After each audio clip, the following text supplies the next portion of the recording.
With attendance is Alderman Savage. Alderman Gay is not present at the moment. So in that case, can I get a motion to approve the minutes? So moved. I will second. All in favor? Aye. Aye. All right, up next, appointments and, approval of the agenda. Do I have a motion to approve the agenda? So moved. I will second. All in favor? Aye. All right, so up first is appointments and reappointments. Mr. Curtis is not here, and Mr. Womack, coming up. Come on up. Yes, sir. Just if you could please make sure the microphone is on, you'll see the little green light. List your name and address for the record, and if you could tell us a little bit about yourself and why you made an application for this position. I'm Stanton Womack. I reside at 21 Silvertown Road. Your mic's not on. The mic's not on. Okay, how about that? Yes. Perfect. Stan Womack. I reside at 21 Silvertown Road here in Annapolis. I'm a lifelong resident of Annapolis. Lived here all my life. I run a construction company here in Annapolis. We build houses in Anne Arundel, Calvert, and some parts of St. Mary's. I run an organization called the Annapolis All-Stars, and I've been involved in recreation in the city of Annapolis and Anne Arundel County since, I guess, about the mid-'80s, 84, 85, somewhere around there. I started out just basically working with kids, mostly from the challenged communities, most of the housing authority projects. We ran for about, I guess until about 97, 98, and that's when I started my business. Couldn't really put a lot of time into it, so we kind of took a hiatus. But we restarted the program in 2021, and we're currently in our basketball season with about 11 basketball teams. We just came out of football. We had like 170 kids involved. But my background, I worked on one of the past county executives, Bobby Neal's campaign, and I was on his transition team, and as a result, he appointed me to Recreation and Parks Advisory. That was back in '91. So I sat there, I guess, for his tenure, and then when John Gary came in, he reappointed me. So I did that, I guess, for about 8 or 9 years.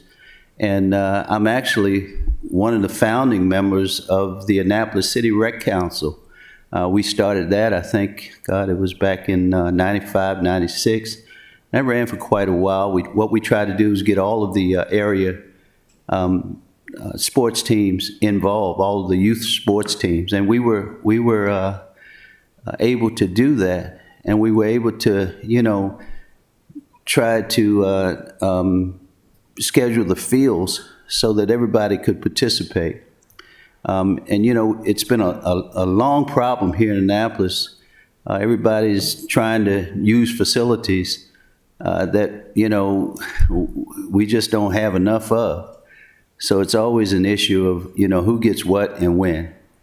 And that's an ongoing thing, and that's one of the reasons why I wanted to try to get back involved with recreation. I think I could, I have something to offer based on my experience, and and just being able to kind of see some of the problems and issues that we have, and maybe offer some possible solutions. So in a nutshell, that's pretty much who I am. I've worked on several committees here over the years. I kind of dated myself. I told you I started back in in the mid '80s. So I've been doing it for quite some time, off and on. Excellent. Thank you for your interest in this position and for all you've done. Alderman Savage, do you have any questions, sir? Yes, Mr. Chair. Well, not necessarily a question, I guess. But you'd be starting at an opportune time because we just appointed a new Rec and Parks director. Yeah, I was here last night. I actually met her. Oh, good. Yeah, man, I tell you, she's got a great resume. I'm excited. I'm hoping that she can really, help us out. We need the help in the Recreation and Parks Department. Yeah. Excellent. And I know we've appointed some other new members, I think, recently. So it might be a good opportunity for the board to build a good relationship with the new director. Yeah, I met the members of the board last week. I attended the meeting unofficially, but since I was invited, I went. And I know a couple of the members, and I think we'll get along great. And I'm anxious to get started, hit the ground running. You know, we've got some issues, and can I speak freely? Sure. We've got some. You guys are on the council, and you need to hear this. We've got issues with long fields in the city of Annapolis. We don't have one lighted long field in the city of Annapolis. The closest lighted field that we have, and when I say long field, I'm talking about something that we could do soccer and football on, lacrosse, a regulation-sized field. We do have one practice facility that myself, along with Mike Bush and a few other people, were able to get back in the 90s over at the Bates complex. But we need more facilities. I mean, since then, the city has grown tremendously. We have a large Hispanic population now, and you know their sport is soccer. They call it the football. My kids play football. We play basketball and baseball, but we're all vying for the same facilities that we were back when I was a kid.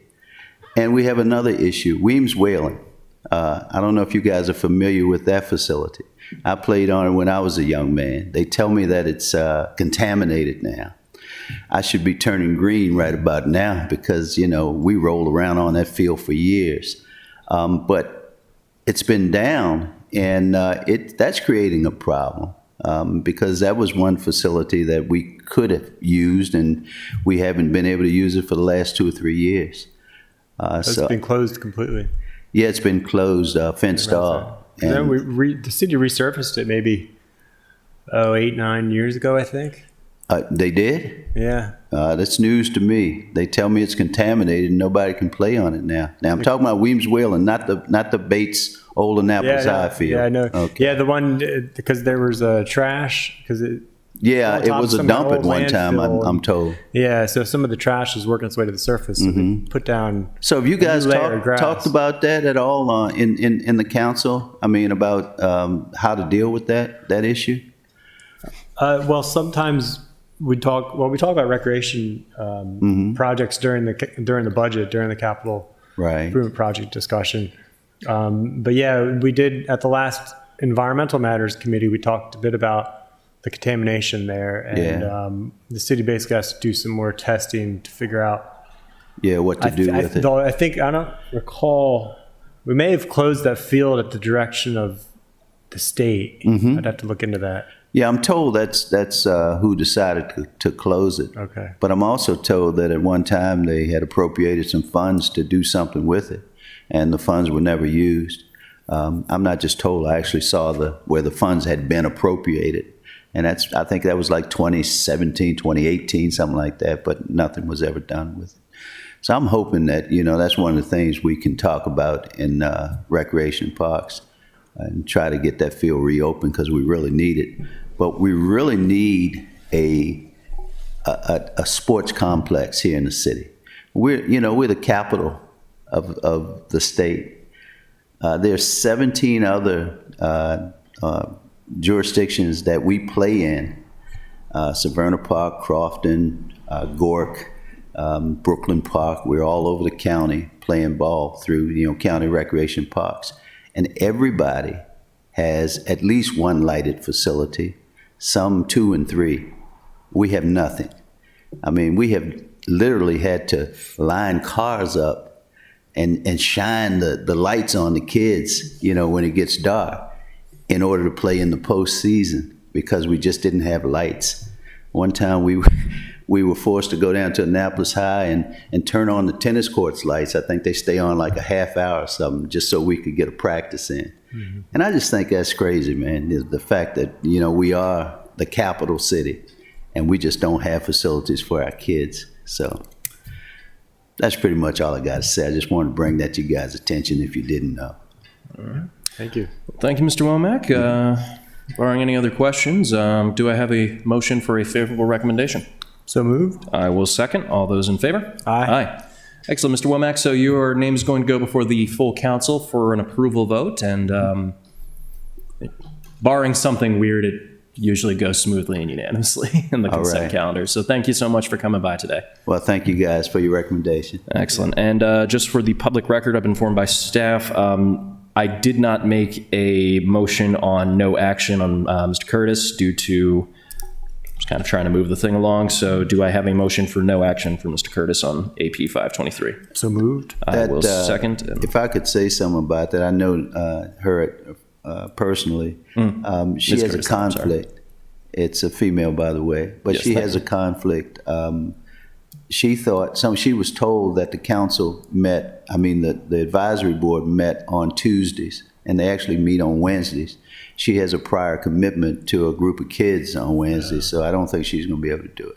Excellent. what That she's been telling me. the no action is not a judgment of that. We just, when new people come forward, we usually like to have them come to the front like you do. So hopefully she'll be able to make our next meeting, and if there's further schedule conflicts, we'll work it out with some folks in the administration and get it all figured out. So thank you for that information, and thank you for your interest, and we'll see you in the next council meeting, I suppose. Thank you, guys. Have a good evening. All right. Up next on the agenda is 1122, Standard Restaurants B1 Special Exception for the purpose of modifying additional standards for food and beverage-related uses in the B1 district that are subject to special exception. The primary sponsor is not here. Just as a little background information, when this is in front of Rules and City Government, we discussed the legislation a little bit. We voted on one amendment, the Arnett Amendment 1. But I have been informed at the Rules and City Government hearing that the primary sponsor wants to adjust some amendments. So, flavor of the committee, you feel like it's worth starting a conversation on, or just delaying action until we get a more finalized product?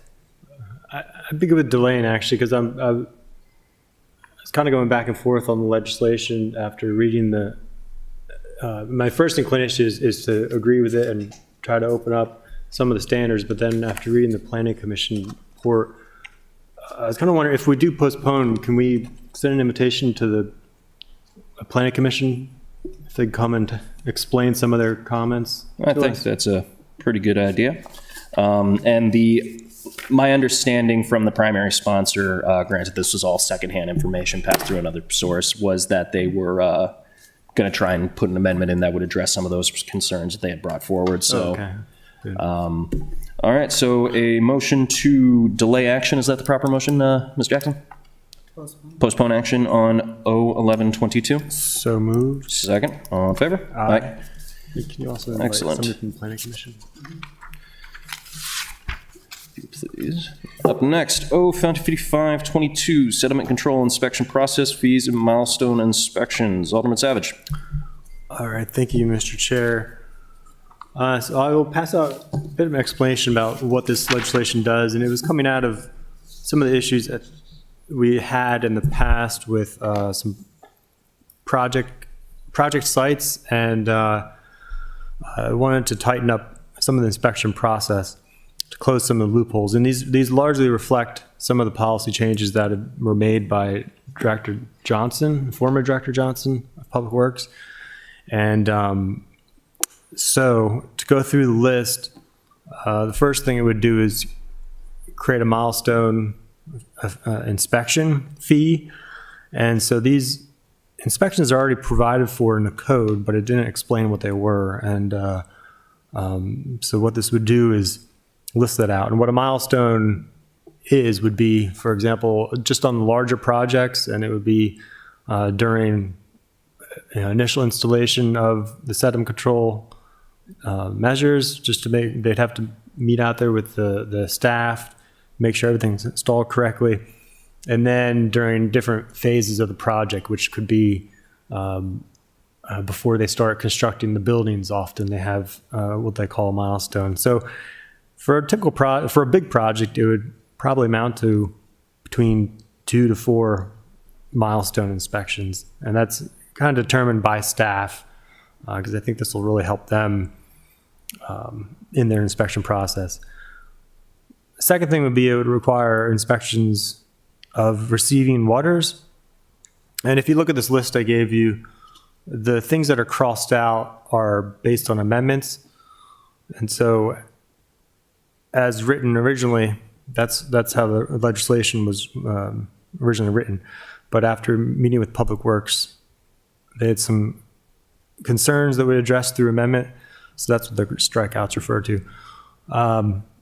So we changed it to require inspections of receiving waters, but that would be after storm events, and which just allows them to go to inspect the streams or wetlands that might be downstream of the properties. The third bullet is that this legislation would require the project plans be posted online for the public to review. And I think that's something that our new permit software hopefully will be capable of allowing or providing. The fourth item would require, so the standard to keep in mind for inspections, for general inspections, not just a milestone, but general sediment control, is on average once every 2 weeks, and that's coming from the state. And so this legislation would change that to once a week for larger sites that are active. So if it's a large site that's just not doing much work, it wouldn't have to be inspected at this frequency.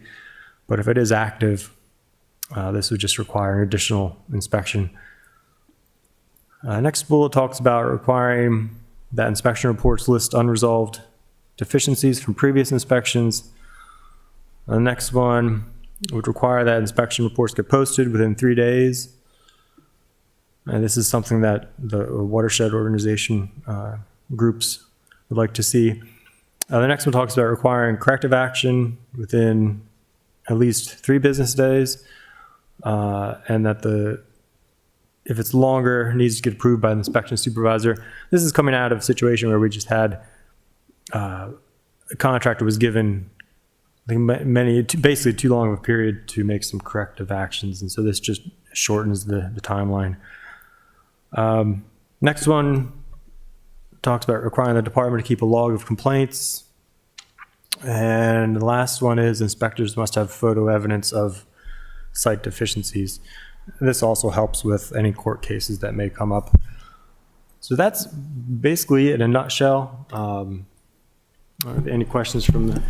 I just have a couple questions on definitions, if that's all right. Yeah, of course. So first, for larger sites, do we have like a specific definition, or is that all tied to the milestones, as you were saying, as far as this is the applications of this?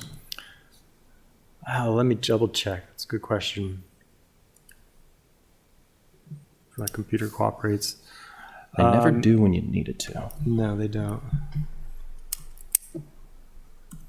I think we did. Oh wait, I do have the copy of legislation here. This is, unfortunately, it's not amended red, but that reflects some of the amendments that I kind of already went over. And let me see here. That answers my second question, actually, which was a definition of a storm event. Yeah, we had to add a definition for that. Let's see, large.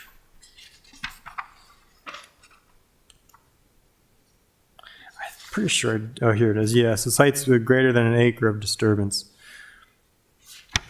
Okay. So larger than an acre would require the once a week standard, and the rest of them would be every 2 weeks as currently. Excellent. Well, those were all of my questions, which the amendment passed out does a good job answering. So I will, unless you have anything further to add, I will entertain a motion for a positive recommendation on O5522. So moved. Second. All in favor? Aye. Aye. All right, passes unanimously. And finally on the agenda is the economic development update. Mr. Rice, who normally provides this update, is unable to make it today due to an injury. However, he did pass out some information in a briefing to us at the beginning of the month. Some of my favorite highlights include that there are 9 new, expanding, or relocating businesses in the city for January and February. 4 of them are new, 3 of them are expanding, including Sweetheart Patisserie in my ward, and a favorite of mine because they did my wedding cake, and 1 new owner. The economic development team provided outreach and assistance to 32 businesses and partners. And we currently have a 6.5 citywide commercial vacancy rate, which is an indicator of a healthy market. So we will, can we ensure that this is, these are posted as part of the minutes, Ms. Jackson? This economic update? Thank you very much. And barring any other discussions for the good of the order, I think we can make a motion to adjourn. Was there an update on the economic gardening, did you say? No, that was the stuff from last time I had it. Nothing new since our update with Mr. Rice and some of the business owners. We are in discussion to see, as far as the budget goes, if they're just going to submit that as part of the regular budget discussion, or if we need to do an amendment process.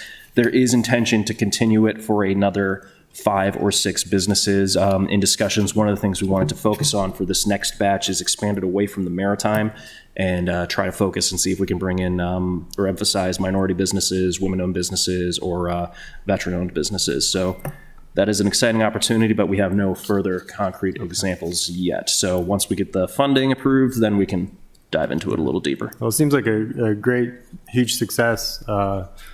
So I don't know if there's anything, I guess we'll just wait as a committee to jump in on that if we. It's all kind of in limbo until the budget info, and we will likely, for the public's information, be continuing with the National Center for Economic Gardening.